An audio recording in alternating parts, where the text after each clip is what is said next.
Alcara Water Solution for hot water problems. Contact 9399906356. నమస్తే, welcome to I dream. నేను మహేశ్వరి. మనతో పాటు ఉన్నారు ప్రముఖ ఆయుర్వేద వైద్య నిపుణులు డాక్టర్ చెలిమెల శ్రీనివాసరావు గారు. వారితో మాట్లాడి చిన్న పిల్లల్లో మనం సాధారణంగా చూస్తూ ఉంటాం, ఇది మూత్రం మీద కంట్రోల్ లేక బెడ్ మీద తడిపేశారు ఇది అదని. కానీ ఈ మధ్య కాలంలో మధ్య వయస్కు వాళ్ళల్లో కూడా ఈ ప్రాబ్లం కనిపిస్తోంది. ఇది వయసు అయిపోయిన తర్వాత వాళ్ళల్లో ఉంటుంది, చిన్న పిల్లల్లో ఉంటుంది. కానీ మధ్య వయసులో రావడానికి కారణాలు ఏంటి? దీన్ని ఒక వ్యాధిగా గుర్తించాలా? అయితే దీనికి ఆయుర్వేదంలో ఎలాంటి ట్రీట్మెంట్ ఉంది? దీని గురించి సార్ని అడిగి తెలుసుకుందాం. నమస్తే సార్. నమస్కారం అండి. సార్, ఇంట్రోలో చెప్పుకున్నట్లు చిన్న పిల్లలు పక్క తడిపారు అనేసి అంటూ ఉంటారు. ఎందుకంటే వాళ్ళకి తెలియక కొన్నిసార్లు కొన్ని భయం పడి ఇలా అయిపోతుంది. అండ్ ముసలి వాళ్ళు అయిన తర్వాత కూడా వాళ్ళకి మూత్రం మీద కంట్రోల్ ఉండదు. సో వాళ్ళు కూడా పిల్లలు ప్రోస్టేట్ గ్లాండ్ అనేది ఎన్లార్జ్ అయిపోతుంది కాబట్టి వాళ్ళకి కూడా కంట్రోల్ ఉండదు. బట్ ఇప్పుడు చూసుకున్నట్లయితే మిడిల్ ఏజ్ లో ఉన్న వాళ్ళకి కూడా మూత్రం మీద కంట్రోల్ ఉండకపోతుంది. సో చాలా ప్రాబ్లమ్స్ ఫేస్ చేస్తున్నారు. అసలు ఈ మూత్రం మీద కంట్రోల్ లేకపోవడాన్ని ఏమంటారు మీరు ఆయుర్వేదంలో? దీన్ని ఇన్కన్సిస్టెన్సీ అంటామమ్మా. అంటే అసలు యూరిన్ అనే ఆ థాట్ రాగానే వాళ్ళు యూరిన్ పాస్ చేయాలనేది చాలా తొందరగా అవుతుంటుంది. కొన్నిసార్లు డ్రాప్స్గా కూడా డ్రిబ్లింగ్ అంటాం, చూస్తుంటాం. సో ఎక్కడైనా వర్క్ ప్లేస్లో చాలా ఇబ్బందులు పడుతూ ఉంటారు. అయితే ఇది మిడిల్ ఏజ్డ్ వాళ్ళల్లో ఎందుకు ఎక్కువగా చూస్తున్నాము అంటే స్ట్రెస్ ఫ్యాక్టర్ అనేది చాలా ఎఫెక్ట్ పడుతూ ఉంటుంది. అంటే మన శరీరం మన మానసికంగా దానికి మించి స్ట్రెస్ అయినప్పుడు మన ఆర్గాన్స్ అవి తీసుకోవు. ఎస్పెషల్లీ ఈ మూత్రపిండాలు కానీ కిడ్నీస్, ఈ మధ్య మనము రినెన్ అనే ఒక ఎంజైమ్ అనేది స్ట్రెస్ రిలేటెడ్ వల్ల కూడా దెబ్బతింటుందనేది చూస్తున్నాం. అలా కాకుండా కొన్ని సందర్భాల్లో అంటే స్టోన్ అనేది మనం రెగ్యులర్గా ఉంటాం, అంటే కిడ్నీలో స్టోన్స్ అంటే ఏదో నొప్పి వస్తేనే స్టోన్ ఉంది డాక్టర్ గారు అనేది వింటుంటాం. కానీ చాలా మటుకు కొంత సందర్భాల్లో చాలా స్టోన్స్ ఉంటాయి, వస్తుంటాయి, పడిపోతుంటాయి. అది అందరికీ మనకు అన్నిసార్లు తెలియకపోవచ్చు. సో కాకపోతే ఒక సిమ్టమ్గా ఏం చూస్తామంటే వీళ్ళకి ఎక్కువ సార్లు యూరినేషన్ ఎక్కువ అవుతుంది, ఆర్ డ్రిబ్లింగ్ అంటాము, అంటే చిన్న చిన్న డ్రాప్స్గా పడుతుంది అన్నప్పుడు ఏమన్నా అడ్డుపడుతుందా అనేది కూడా మనం చెక్ చేయాల్సి ఉంటుంది. అంటే సింపుల్ కిడ్నీ స్టోన్స్ వల్ల కూడా ఈ మూత్రం మీద కంట్రోల్ తప్పడం ఛాన్సెస్ ఉంటాయి. అండ్ ఇంకోటి అంటే తొందరపాటు, అదే యాంగ్జైటీ ఇష్యూస్ ఉన్న వాళ్ళలో చాలా ఎక్కువగా చూస్తూ ఉంటాము. ఇవే కాకుండా ఇప్పుడు మేము కూడా చూసేది అంటే యాక్చువల్లీ ప్రోస్టేట్ గ్లాండ్ అనేది ఇంతకుముందు 65-70 ఇయర్స్ వాళ్ళల్లో ఆ గ్లాండ్ అనేది అంటే ఈ యూరిన్ని కలెక్ట్ చేసే యూరెత్రా కింద ఉంటుందన్నమాట.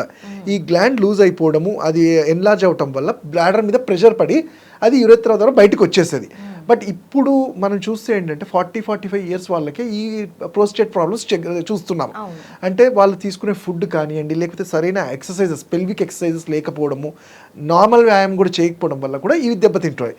అలానే వెజల్స్ అంటాం, అంటే పెనైల్ రీజన్కి పెల్విస్ రీజన్కి వెళ్ళే కండరాలు వీక్ అయినప్పుడు, వాటిలో ఉండే నరాలు దెబ్బతిన్నప్పుడు, సపోజ్ నడుముకి ఏమైనా దెబ్బ తగలడం కానివ్వండి, లేదన్నా కొన్ని ఏమైనా ఇష్యూస్, స్పైనల్ ఇష్యూస్ ఉన్నప్పుడు కూడా జనరల్గా చూస్తూ ఉంటాం.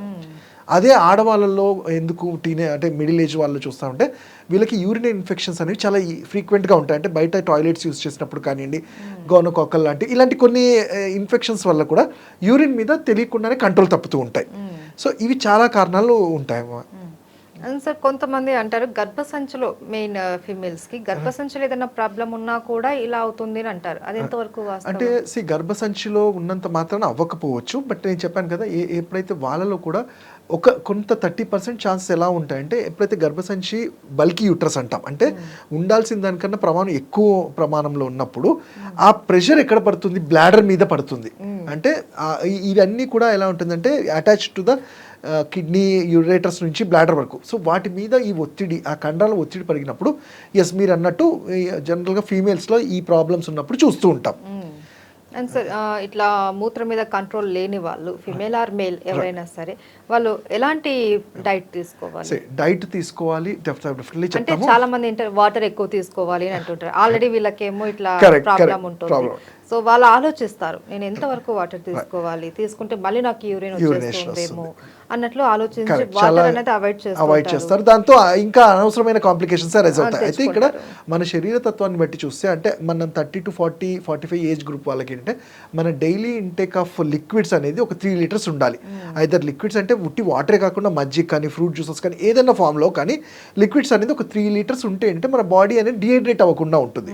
అయితే ఇక్కడ మెయిన్ ప్రాబ్లం ఏంటంటే మీరు చూస్తే డాక్టర్ వాటర్ తాగగానే నాకు యూరిన్ వెళ్ళాలనేది ఒక ఫీలింగ్ వస్తుంది అంటారు. సో అలాంటి వాళ్ళకి నేను చెప్పినట్టు అసలు ఈ కారణాలను తెలుసుకొని ట్రీట్ చేస్తే ఆ ప్రాబ్లం సాల్వ్ అవుతుంది.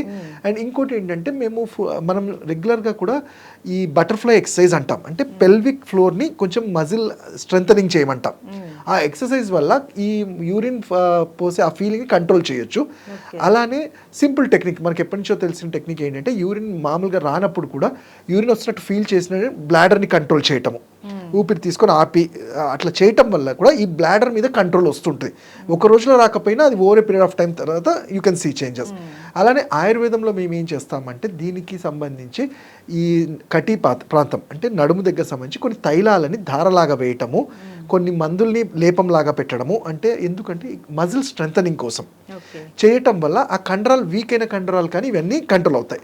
బట్ వేరేజ్ నేను చెప్పినట్టు ఇంతకుముందు ప్రోస్టేట్ వల్ల కానివ్వండి, లేదంటే అక్కడ ఉండే వెజల్స్ కన్స్ట్రిక్ట్ అవ్వటం వల్ల కానివ్వండి, స్టోన్స్ ఉండడం ఇలాంటి వాటి వల్ల అవుతుంది అన్నప్పుడు ఇవన్నీ కాకపోయినా కొన్ని సైకలాజికల్ వాటి వల్ల కూడా యూరినేషన్ ఎక్కువ అవుతూ ఉంటుంది. వాటికి ఏంటంటే మనకి ఈజీగా దొరికే ఈ పల్లేరు కాయలు అంటాం, దాన్నే మనము గోక్షురం అంటాం మేము. గోక్షురం అనేది మీకు ఆయుర్వేదిక్ షాప్లలో దొరుకుతుంది, ఈజీగా అవైలబుల్ ఉంటుంది. గోక్షుర పౌడర్ కానీ దాని సీడ్స్ కానీ తీసుకొచ్చి కషాయం లాగా చేసుకొని ఒక 50 grams 100 ml వాటర్లో బాయిల్ చేసి ఒక 15 రోజులు తాగగలిగితే ఈ సమస్యకు మనం చెక్ పెట్టగలుగుతాం. అలానే ఇది అట్లా కూడా కంట్రోల్ కానప్పుడు యాజ్ ఆయుర్వేదిక్ డాక్టర్గా మేము కొన్ని ఔషధాలు సజెస్ట్ చేస్తాం. లైక్ వరణాది కషాయం అని కానివ్వండి, చంద్రప్రభ అనేది చాలా ఇప్పుడే ఈ ప్రాబ్లంకి చాలా ఏళ్ళ నుంచి మంచి ఔషధంగా చెప్పాలనుకుంటే చంద్రప్రభ గుళిక, అలానే పునర్నవాది అంటాం. అంటే ఇవన్నీ కూడా ఈ ఔషధాలు ఈ ప్రాబ్లమ్ని సాల్వ్ చేయడానికి చాలా మంచిగా హెల్ప్ఫుల్ చేస్తుంది. అండ్ సార్ కొంతమంది ఫుడ్ తినంగానే వెంటనే మోషన్ పోతూ ఉంటారు. సో మామూలుగా అయితే అది వెళ్ళకూడదు. కరెక్ట్ అమ్మా, ఎందుకంటే మనం తీసుకునే ఫుడ్ డైజెస్ట్ అయ్యి 48 hours తర్వాత అనేది కంప్లీట్ డైజెషన్ అంటాం. ఇక్కడ మీరు చెప్పింది ఏంటంటే ఇది కొన్ని సందర్భాల్లో ఇరిటబుల్ బౌల్ సిండ్రోమ్ అంటాం, అంటే IBS అని జనరల్గా వింటుంటాం. అంటే పేరులోనే ఇరిటబుల్ బౌల్ సిండ్రోమ్, అది ఎందుకు ఇరిటేట్ అవుతుంది అనేది మనకు తెలియదు. కొన్నిసార్లు అదే ఫుడ్ తీసుకున్నప్పుడు మోషన్ అవ్వదు, కొన్నిసార్లు అదే ఫుడ్ తీసుకున్నప్పుడు ఇమీడియట్గా మోషన్ అవుతుంది. ఎందుకంటే వీళ్ళకి ఇంటెస్టైన్స్ మీద పట్టు అనేది పోతుంది. అది డైజెస్ట్ చేసుకునే కెపాసిటీ తగ్గినప్పుడు ఇమీడియట్గా ఫుడ్ తినగానే మోషన్ అయిపోవడం చూస్తుంటాం, which is not correct exactly. అయితే ఇక్కడ ఇలాంటప్పుడు ఏంటంటే వీళ్ళకి దానికి సంబంధించి అంటే ఇంటెస్టైన్స్లో ఏమన్నా ఇన్ఫెక్షన్స్ ఉన్నాయా, ఆర్ దాంట్లో ఏమన్నా ఇతరత్ర జబ్బుల వల్ల మెడిసిన్స్ ఏమైనా తీసుకుంటున్నారో తెలిసి సరైన ట్రీట్మెంట్ ఇవ్వగలిగితే తప్పకుండా తగ్గుతుంది. ఎస్పెషల్లీ మీరు చెప్పిన కండిషన్ ఇరిటబుల్ బౌల్ సిండ్రోమ్లోనే చూస్తుంటాం. ఓకే, ఇప్పుడు ఈ రెండిటికి కూడా మీరు చిన్న చిన్న ఎక్సర్సైజెస్ చెప్పారు, అండ్ అలాగే వీటికి కాంప్లికేషన్స్ ఎలా ఉంటాయి? నేను ఒకటి ఇప్పుడు ఇవి ఏంటంటే మీరు చూడండి, మోషన్ కానీ యూరిన్ కానీ మనం పాస్ చేయాలి, but at the same time అది అన్కంట్రోల్గా అయినప్పుడు ఆయుర్వేదంలో వీటిని స్తంభనం అంటాం, అంటే ఆపే ప్రక్రియనే స్తంభనం అంటాం. అంటే మనం చూస్తే ఇప్పుడు మోషన్ 10 times వెళ్తే, మోషన్ వెళ్ళకపోతే కూడా ప్రాబ్లం కాన్స్టిపేషన్ అంటాం, 10 times వెళ్తే డయేరియా డీసెంట్రీ అంటాం. మన బాడీలో ఉన్న లిక్విడ్స్ అన్నీ కూడా వెళ్ళిపోతాయి. సో దానికి కాంప్లికేషన్స్ ఏమవుతాయి, కండరాలు అనేవి వీక్ అయిపోవటము, బాడీ అనేది కూడా జనరల్గానే మెటబాలిజం దెబ్బతిని ఇమ్యూనిటీ కూడా తగ్గుతూ ఉంటుంది. అండ్ ఎస్పెషల్లీ యూరిన్ కానీ మోషన్ కానీ ఇట్లా అన్కంట్రోల్గా అవుతుంది అన్నప్పుడు వాళ్ళ కాంప్లికేషన్స్ ఏంటంటే బాడీలో ఈ న్యూట్రియంట్స్ అనేవి ఎక్కువసేపు నిల్వ ఉండవు. రాను ఏంటి ఇది లివర్ మీద కానీ కిడ్నీస్ మీద కూడా ఎఫెక్ట్ పడుతూ ఉంటుంది. సో కిడ్నీ అంటే number of times urine pass చేసినప్పుడు ఏమవుతుందంటే కిడ్నీ ఫిల్టర్ చేసే గ్లోమరులే అంటాం. అంటే ఇవి ఏం చేస్తాయి, యూరిక్ క్రియాటిన్ ఇవి ఫిల్టర్ చేయాలి. ఎక్కువసారి యూరినేషన్ వెళ్ళటం వల్ల అవి ఆ ఫిల్టర్స్ మనం చాయ్ వడగట్టేది ఎలా ఉంటుందో అలా ఉంటుంది, అది కూడా దెబ్బతినే ప్రమాదం ఉంది. సో అందుకే ఎప్పుడైతే మీకు ఇది చాలా ఇరిటేటింగ్గా ఉంది అన్నప్పుడు ఒక డాక్టర్ని కలిసి ప్రాపర్గా దానికి డైట్ కానీ ఔషధాలు కానీ తీసుకొని దాన్ని కంట్రోల్ చేయమని చెప్తాము. Okay, right. Thank you so much sir. Thank you.